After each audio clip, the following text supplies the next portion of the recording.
Nancy in Thompsontown, Juniata County, writes in, I work for our local municipality, and we wanted to use the Agility program to have PennDOT paint yellow lines on our roads. In exchange, the township would mow the state roads. Unfortunately, we were told the union said no because it would take their hours. This is an example of working together for the good of our state. We're in big trouble. What good is the Agility program if the union has the last say?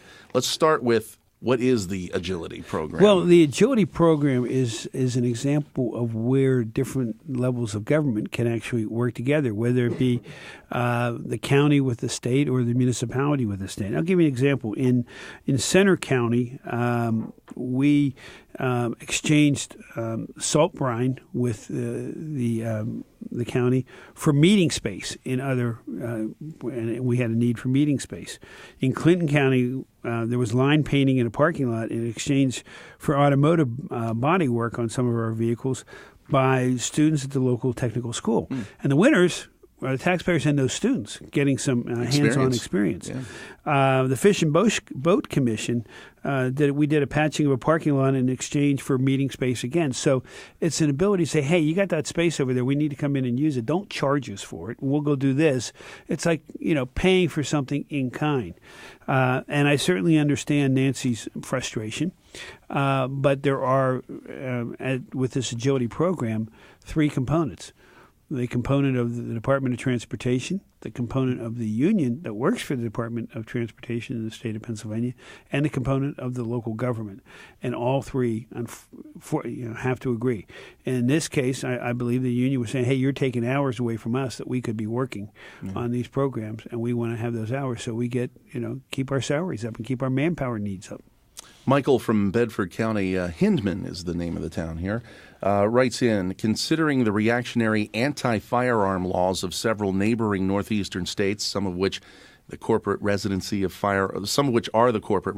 firearms manufacturers, has your administration extended any invitations to such entities, gun manufacturers, to come relocate to Pennsylvania, where we have gun laws, but they're not quite as strict as, say, Maryland, which just passed some very restrictive concealed carry laws and such, and New York, which can vary county by county. It's kind of weird up in New York. We are always talking to businesses across the country and actually from outside the country, from foreign countries.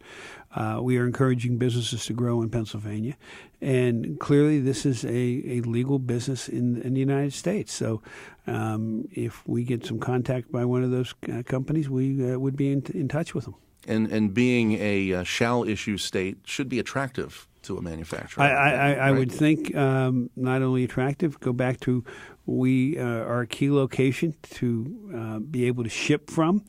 60% of the population of North America is within a long day's drive of Pennsylvania. We have the roads and the highways here. We need to get the money to pay to repair them. My message to the legislature. You beat me to that. Yeah, I figured I would. Yeah. But we also have, our proximity to, a huge population base, and we have a very good workforce here. Next email comes from Jacqueline in Butler. When we voted to allow casinos to be built in PA, it was under the assumption our property taxes for the elderly would be drastically reduced. If they're generating all this income, why don't I see my taxes being reduced by more than $137? As I told you, people are upset about these taxes. Absolutely. And mine was $136, by the way, so she had me beaten by $1. And what did you do with that $136? I just got the tax bill this week, so I haven't done anything with it. So you put it in the bank point. And you're going to spend it, right? Sure. Okay. Sure. And it's additional income. I think it's better that we don't to keep our taxes down as much as we possibly can, and that's what we've been doing. We've not raised taxes since I've been governor. In fact, we've reduced some taxes. We have reduced taxes on the family farms, eliminating the inheritance tax. We just eliminated the inheritance tax on small businesses that are LLCs here in Pennsylvania in this budget. So we're trying to keep the taxpayers' burden low. The casinos was an idea that came in, 2004, 2005? Yep.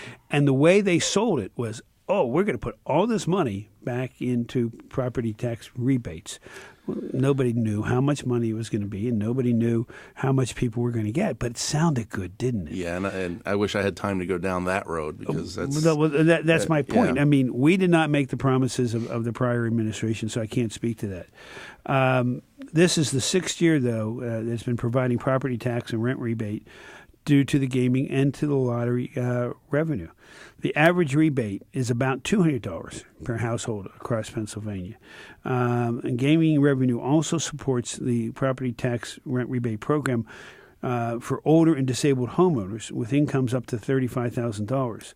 And renters with incomes of $15,000 are also eligible for this. So supplemental rebates for these qualifying homeowners can increase by another $975. So there is a significant amount of money going out. But this wasn't going to solve the problem. Controlling your taxes, controlling your spending solves the problem.